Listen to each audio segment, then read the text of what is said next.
Hi there, everyone. 1 minute past 1 o'clock here on a Wednesday. Welcome to the ACSA Legislative Lunch Break. He is Edgar Zazwata, ACSA Senior Director of Policy and Governmental Relations. I'm Naj and Edgar, ACSA Senior Director of Marketing and Communications. Welcome. We took last week off, but we're so happy to have you.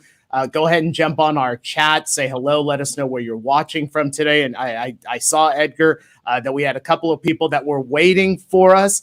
Clearly, they were disappointed that we weren't here last week, but I know that we've literally extracted you out of a very important meeting, which started 1 minute ago, yes, because you didn't want to miss today. I didn't. And so I know our members who are in another meeting that I'm typically in will you'll write me a pass, Naj. You'll write me a hall pass of getting there a little bit late. But yeah, we missed everybody last week. But here's the deal. We knew this was going to be a big week. Yeah. And we never want to run the risk that our folks will get tired of us, right? So they're going to see us a few times this week in different formats. So we figured let's hold off a little bit, and we'll have plenty to talk about this week.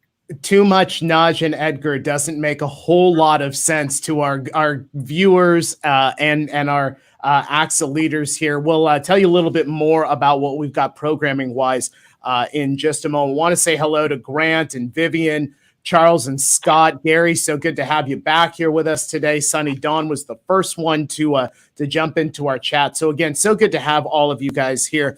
We are going to turn to vaccinations and talk about that in the second part of our show today. We've got two members, one from the California Department of Public Health, another from the governor's office here to talk about vaccinations. But of course, we are in May revision week here, Edgar, and little tidbits have come out over the last few days about things we could see in the governor's May revision come Friday. Want to just note a couple of details that we have received from reports that are out there. EdSource, our good friend John Fensterwald, had an article in this morning talking about some of the particulars on this, multi-year plans for TK for all 4-year-olds, full funding for summer and after-school programs for 2 million students, $2 billion to set up college savings accounts for every low-income child entering public school, an expectation that all school districts will revert to full-day in-person instruction in the fall. That is a key one because that has been this big discussion point. You and I are on these calls with our superintendents every week, and that is certainly a topic that is always there, and that the distance learning option would come in independent study.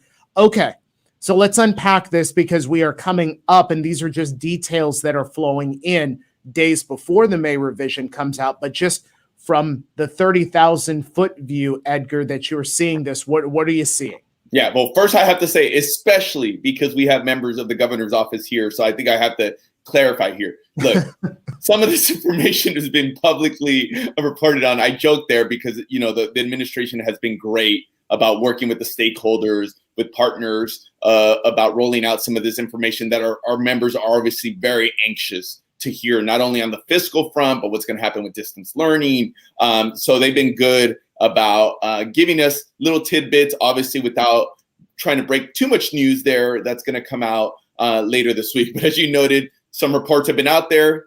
Not it. ACSA wasn't it, right? So just to have the joke there. But I think the news is clear. And I think the governor, and hopefully we're not walking on his time too much, because I actually think he's going to have a press conference here shortly this afternoon to give some more highlights about the education budget. I think the first highlight, the big piece there, it's good news. Those things that you're listing off, what was the common theme? There was a lot of billions there, Naj. Yeah. There was a lot of billions, the billions after the billions for one program or another. And I think it's worth, because, you know, we all lose track of time over this last year, the conversation we were having in May at the same time last year, right? In terms of where we thought the budget was going to be, the drastic cuts that we were being proposed at that time. I think because of the advocacy, because some of the fiscal picture turned around, work with the governor and the legislature, obviously we went in a different direction. So the economy has had a pretty stark turnaround. There is a lot of resources there for education. I think some things we'll want to look deep into is how much of those dollars are one time. And that's our expectation. A lot of these are going to be one-time resources, right? There is going to be some ongoing resources. I think there is going to be some augmentations to LCFF, but kind of having that balance. But all told, on the fiscal end, it's good news. There's resources there, which I think anytime we're able to say that in May is a positive news. Now, as you noted, the big question about what's going to happen with distance learning, virtual learning, I think the expectation it's been stated is that they're not going to reauthorize. They're not going to propose to reauthorize some of the same parameters that we had this year under distance learning. Now, with that said, one of the things we've been very vocal about advocating for is that there's some families that either are going to choose not to go back, can't go back, and that we need to protect an avenue for them. And just reading between the lines and things that we've been told is that there is going to be some avenue for those families, namely going through the independent study program. May not be called independent study. We may frame it a little bit differently. I think this is where we're going to have to see the details. And I'm sure there's going to be some back and forth on the advocacy there. But at least initial thoughts, it looks like we haven't seen all the details. We'll see this on Friday. You'll hear a lot about this from us on Friday. It looks like it's going to be a positive budget. Yeah, absolutely. And Karen Villalobos puts right in here in the chat. Last year we were feet away from a cliff. This year we are walking towards a pot of gold. Highly optimistic, Karen. I really like the optimism there. Let me just bring this, Edgar, because you talked about details. One piece of this, as our viewers know, I've said it many times that my wife is a kindergarten teacher. When I told her about this multi-year plan for TK for all 4-year-olds statewide, and that this would be implemented, if I remember correctly, if I read this correctly, 2024, 2025, just the other pieces of this that would need to be considered: facilities, teachers, curriculum, transportation, food service. Edgar, are those the types of things that we see in a May revision, those types of topics hit on? Or are those the details that we expect to come later on in the process? I think it'll be a combination. I think on this TK issue or universal transition in kindergarten, I think it's something that the governor has said many times. It's a priority for him. We've had Kevin McCarty on this show a couple times express how much a priority is for him. So I think that's one of the proposals we're expecting. Undoubtedly, there will be some of the questions you just raised. What does implementation look like? You know, what are we going to do about capacity? And I know those are going to be the types of issues that our members are going to want to bring up. So it will be a sprint here in the next 6 weeks or whatnot to try to get as much of this in place as possible. And two things for our viewers. On Friday, when the May revision comes out, we will have a special edition of the ACSA Legislative Lunch Break. Edgar and I will be here to give you some in-depth initial reaction to the May revision. And then later on in the afternoon, I'm told right around the 3 o'clock hour, Edgar and the entire GR team will be there to do a webinar for our members. So stay tuned Friday. We've got a full day of coverage for you. Let's go ahead and let's talk about vaccinations, youth vaccinations, and the impact on schools as we head towards our new academic year. We do have two guests to talk a little bit about the subject matter today. Maricela Rodriguez is from the governor's office, and Dr. Tom Boo is from the California Department of Public Health. For our guests, thank you both so much for being with us today. Dr. Boo, let me walk through some of this here. We know on Monday, the FDA approved emergency use authorization for the Pfizer vaccine for youths ages 12 to 15. And then this morning, the CDC's Advisory Committee on Immunization Practices, they've been discussing the clinical considerations around this topic. Later this afternoon, California's Community Vaccine Advisory Committee will also be meeting. So my question to you is, can you walk us through the next steps and when we can expect that Pfizer vaccine to be available here in California? Yeah, thanks, everyone. It should be available starting tomorrow morning. We expect that the Western States Scientific Advisory Group, which is meeting tonight, will endorse the federal actions, and the managers of the state My Turn program, which allows parents in this case to schedule their children for immunization, we'll have that online and ready for registration and scheduling as of tomorrow morning. So the question is, My Turn should help parents and kids find the vaccine. It should be available through many community and mass vaccination clinics, some medical offices, but we're working hard to expand that network of medical providers who have access to the Pfizer vaccine, and some pharmacies. All the pharmacy chains are committed to providing this vaccine to kids 12 to 15 years old, but I think it's going to take a little bit of time and depend somewhat on the logistics of this particular vaccine and the cold chain storage. So it should be available starting tomorrow, but it's going to be a bit of a process as band availability. Maricela, I'll give the next question to you. So I have a 13-year-old daughter, as you know, my daughter, and she's been very resourceful. She went and found an appointment. I think Gary Reller just noted that some of his mid-schoolers, I couldn't find an appointment for myself initially, and she went and figured it out, right?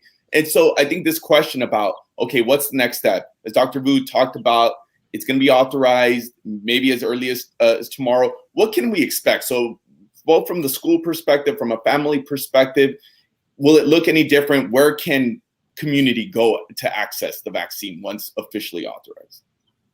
Sure. And Western States is meeting tonight at 7 o'clock, so we should be able to have something, and some kind of notice as early as tonight once that meeting is done.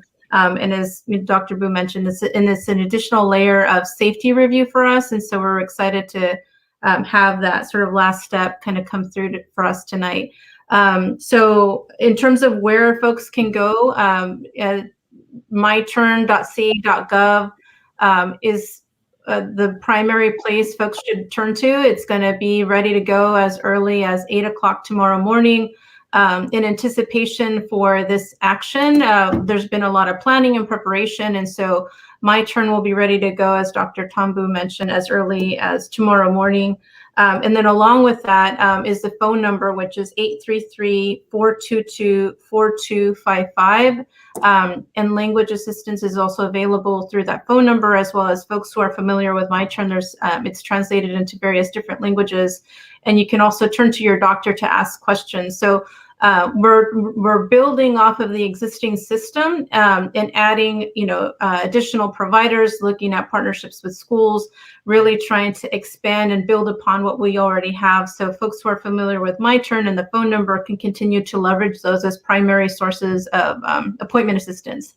And we also, for others who have experienced our CBOs doing some door knocking and phone banking, we're also working with them so that they can be trusted members in the community. Also now notifying families about this expanded eligibility.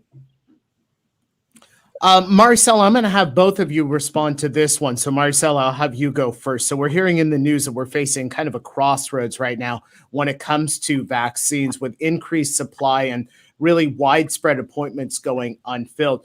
Maricela, again, I'll have you respond to this first about how school leaders can go about being a general partner with the school community, with the state, to combat this vaccine hesitancy.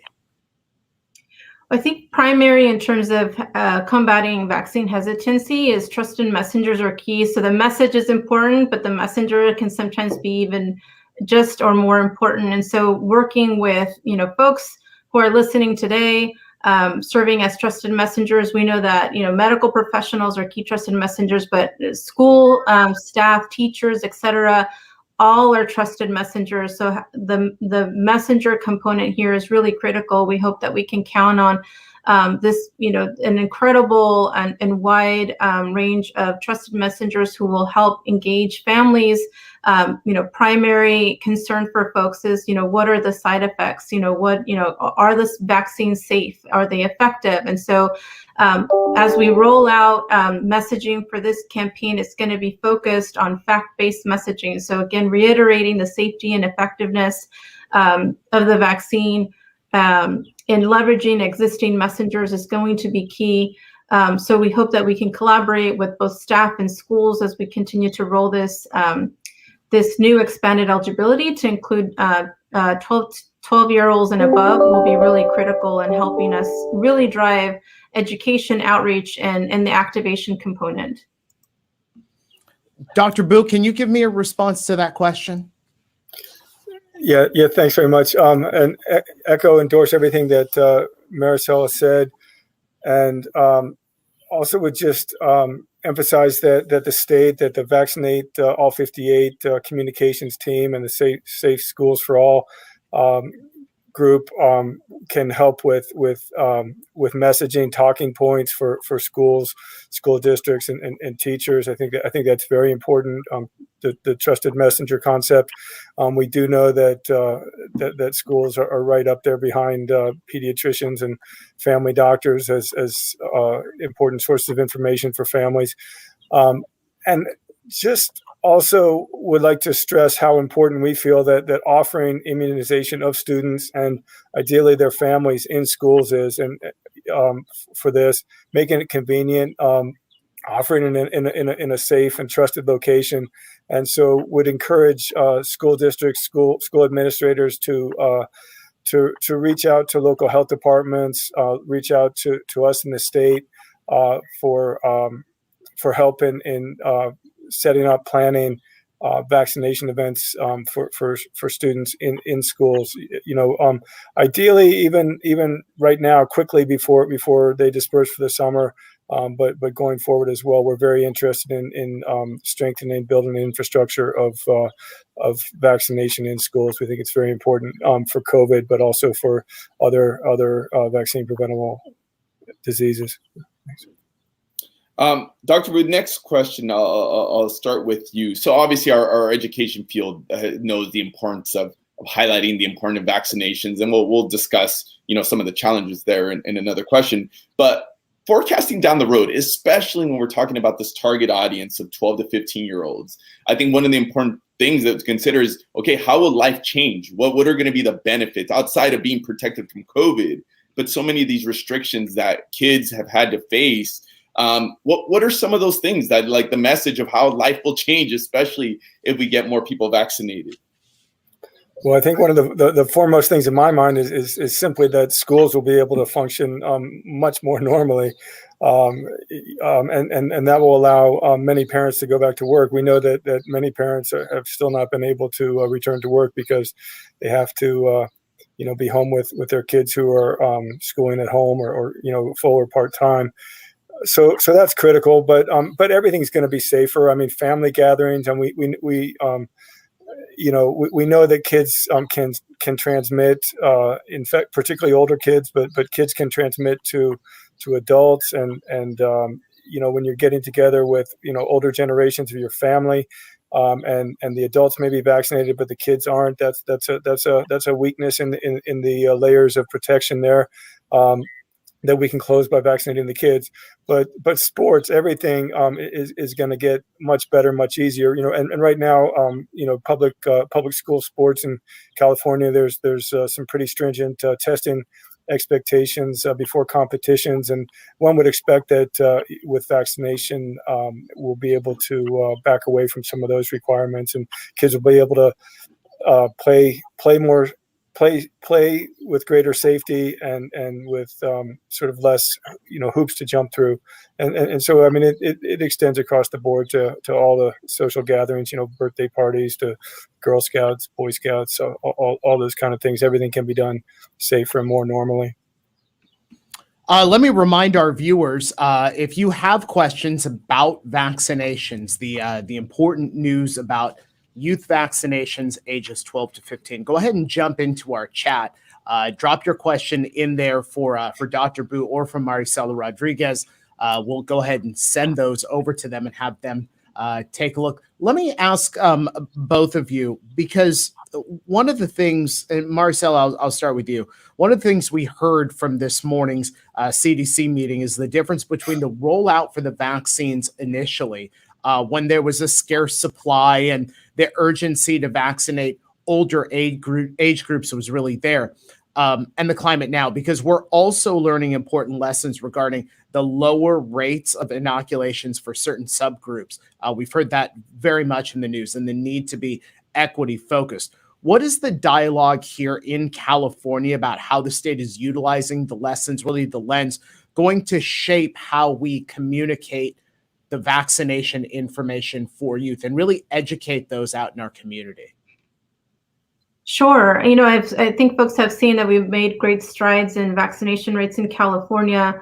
And we've done all of this, without losing sight of equity and our equity focus. And so part of what we've done that has helped in engaging folks who are harder to reach is that we've been pretty data driven. And so leveraging data has been helpful in focusing on those key communities. You have probably heard us talk about the Healthy Places Index and how that's helped inform how we prioritize basically all of our efforts, including our allocation methods. And so that's continued throughout our efforts. We've also looked at how we can get closer to communities. So we've started out with big mega sites. We're doing more to provide and be embedded in communities. So you're seeing more mobile clinics and things of that nature.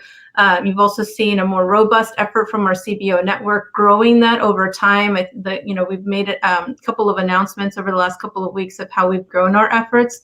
And that same CBO network is now going to be leveraged to now help reach families. So as we look at this expanded eligibility, how do we, again, leverage that existing infrastructure that we've built that has been pretty heavily focused on equity, now reaching families about their 12 to 15-year-olds and this expanded eligibility. In looking at, what are the tactics that are helping. So looking at, as we've just mentioned and talked about, like the message and the messengers are really important.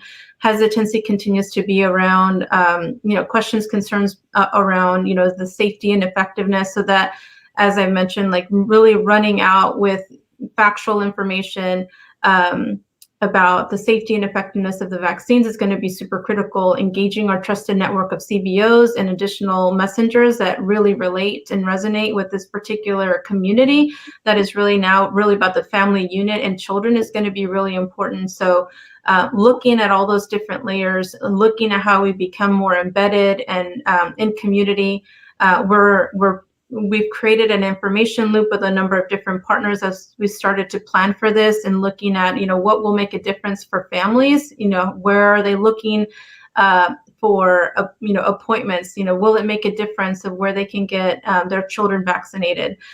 So really looking at how we address the questions and concerns that are coming up from families and guardians about how we can make it easy and accessible.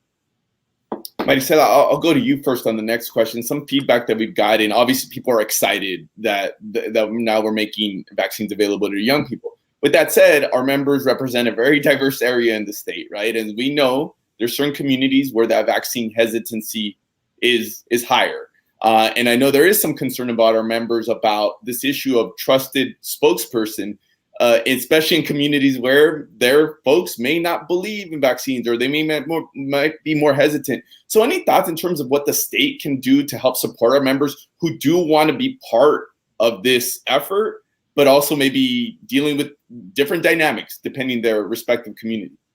Sure, and hopefully I'll answer that question. And Dr. Boo, please feel free to jump in. But we are pulling together a toolkit that we're making available to partners from our CBOs to other partners that we've engaged as we looked at planning and gauging insights, so that folks have information about how this is going to work, the messages that should be relayed, trying to make it as easy as possible so that there will be assets and resources for folks who want to partner and just need sort of some basic information of what they can do to engage families, one with again, like factual information, but also like where to go and how do folks sign up for appointments. So I think one is just starting with engaging folks with material is really important. And again, expanding the pool of messengers is going to be critical. So, again, as we expand eligibility with this much younger population, we're not just looking at adults, but we're looking at families, and we're also looking at a younger population. So trying to adjust for like the questions that they have is going to be really important. So in some communities where hesitancy is higher, we can look at, what are the particular questions or barriers that are that are prevalent there. And so, happy to work with folks who have specific concerns about their community and how we can either localize information or provide insights into what may be the issues there locally.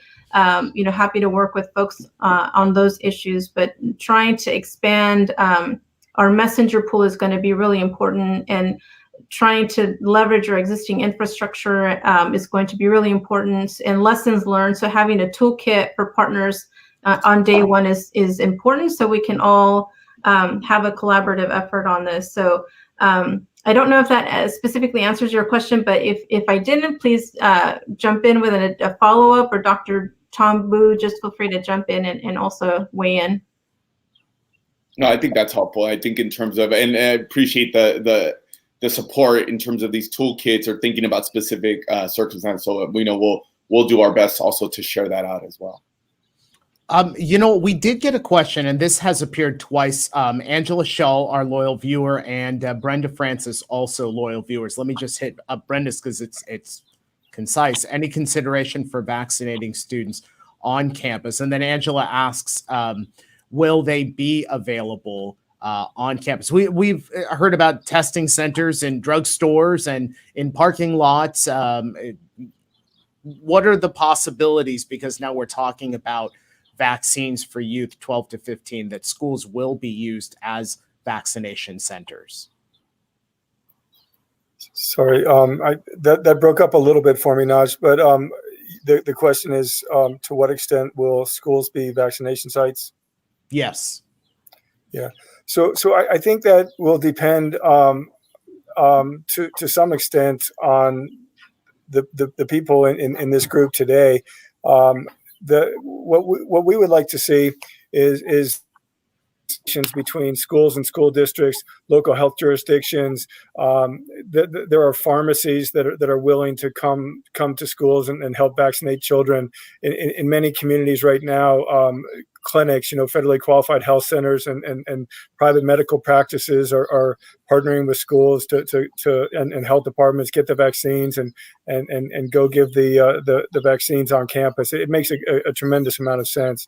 So we're at the state, I'm in the immunization branch for the California Department of Public Health, and we're working on providing some funding to local jurisdictions to do specifically that, to promote and support vaccination in schools. And we're going to be staffing up in our department to have state and regional school vaccination coordinators to really move this forward. Dr. Boo, next question I'll direct to you. It's something that's on the mind of not just, I think, educators, but because of the impact of the kids coming into the classroom and how they're going to feel after they take the vaccine or they get the vaccine, also as parents. So first off, what do we know about side effects? If they're any different from those of us that got vaccinated? We know some of us were kind of out of commission for a bit. Should we expect anything different with the kids? And then two, I know there is some concern about fertility, especially obviously for girls, and what the science has said in terms of the safety for young ladies taking the vaccine. Yeah. So to take the second part of your question first, there are no legitimate scientific concerns about fertility with these mRNA vaccines. They never enter the nucleus of the cell. They don't alter the DNA of the cell, and they're rapidly degraded by the body after they're used by the cytoplasm of the cell to make the spike protein that gives us the immune response. But the what are called reactogenic or sort of healthy immune response side effects are real, and just as we've seen in adults, that younger, healthier people are more likely to have, the fever, the headache, feeling lousy for a day or so than older adults. In the studies in the initial studies, it was clear that people, that they broke it down into over 55 and under 55. We see it absolutely that the younger people with stronger, more vigorous immune systems than us older folks are more likely to have those side effects for a day or so, and that's also true of the younger kids. I think the rates in the studies that have been used by the FDA to expand the authorization suggest that that the younger kids do have quite significant rates of feeling lousy for a day or so. So I think we all want to make accommodations, plan accordingly. Feel strongly that the benefits outweigh the risks. These are transient side effects, but kids may in fact feel lousy and need to miss school. Need to have a down day or two afterwards. Dr. Tom Boo and then Maricela Rodriguez from Governor Newsom's office. Dr. Tom Boo from the California Department of Public Health. For both of you, thank you so much for being with us today. It's been an honor to have both of you here. I know our members greatly benefited from it. Thank you. Have a great rest of the day. Thanks, guys. Take care. Edgar, it's funny that we brought up that piece about vaccination centers in schools, when these vaccinations will be available. I'm reading just over on our chat here. Victor Garnica says we started vaccinating students and other community members on our campus. Our school has been designated as a testing center. Michelle Murphy says we're working with our county health department. We're already a vaccination center at many high schools in San Bernardino County. Susan Keeler puts on there, Rite Aid has been reaching out to schools in Siskiyou County to have vaccination clinics open. Linda Jordan says OUSD has been a vaccination site on our high school campus. So, it's clearly a community thing that's going on, Edgar, throughout the state to get these vaccines out. And I have to assume that it's going to be very similar when it comes to these Pfizer vaccines for the youth 12 to 15. Yeah, I think it's worth repeating what we've said before is there's a reason where California now has one of the lowest positivity rates in the whole country, has, I think, the lowest per capita in COVID infection rate in the whole country. And I think it's because with the help of the state and our educators and the broader system, we've done an effective job of getting folks vaccinated. So I know obviously the younger you get, there's going to be some concerns there, but I appreciated kind of the insight from the science perspective from our two guests. I know as somebody who my daughter is going to be in that situation puts me at ease too in terms of what we might expect. Yeah, this was a conversation I was having with my daughter yesterday because we did have a bit of a COVID scare with her way back. And she got quarantined in her room for 4 days while we were waiting for that COVID test to come back in. And she said, Dad, I am never wanting to be quarantined in my room for 4 days. I'm all up for the vaccine. So that's my daughter might enjoy being quarantined in her room for 4 days. So. Hey, I know, folks, that we are past the bottom of the hour here, but a story has just come across in the last couple of moments here. 12:53 actually is when it was posted.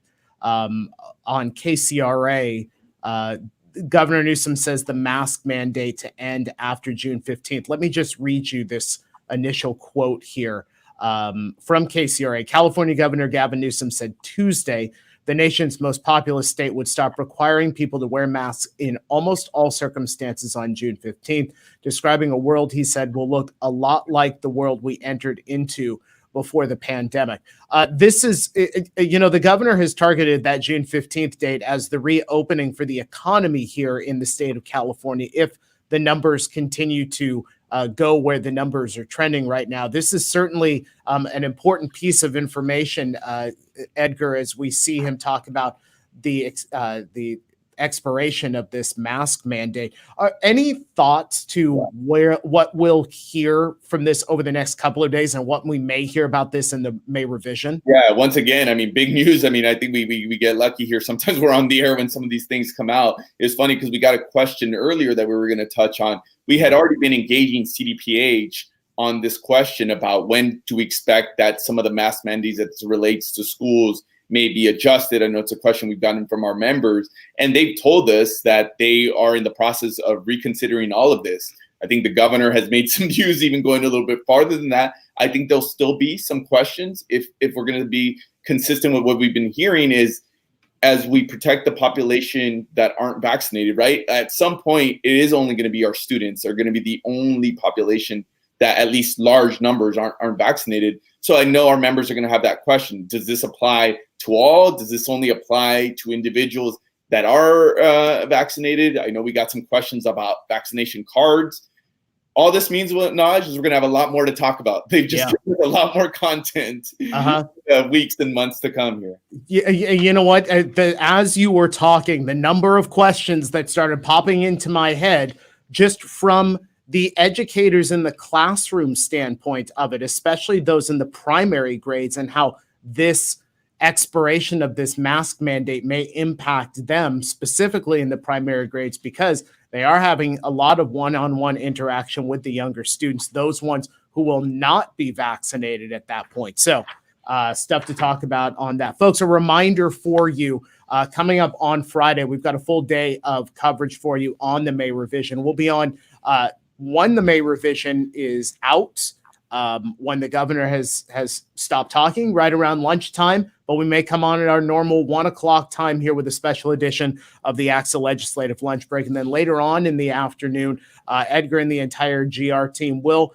hold a webinar to give more in-depth analysis on what is in the May revision and how, of course, that impacts you.